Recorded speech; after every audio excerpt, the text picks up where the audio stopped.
Purot-purot pa na, patay na to. Purot na. Suka na to, suka na. May sakit tong sakyan to, may sakit.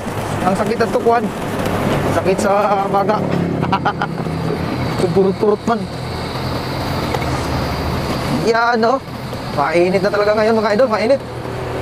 Tuyo na ang ating kakalsadahan. At saan na nakapagtanim ng palaya natin para may mabili tayong bigas dito sa Rizal. Uy, oh. Ay, nakapag ano na, oh. So matutuyo na, hindi pa sila makapagtanim.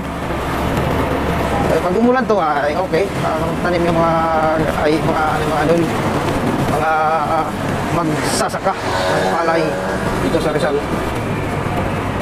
Kaya ako mga idol, pag bumili ako ng white rice, yung bagong giling, kumbaga sa Quezon, bagong testes, kung dito bagong bayo, kung tawagin nila, bagong bayo na bigas ang aking binibili kasi masarap kainin, dagdag sugar sa ating katawan.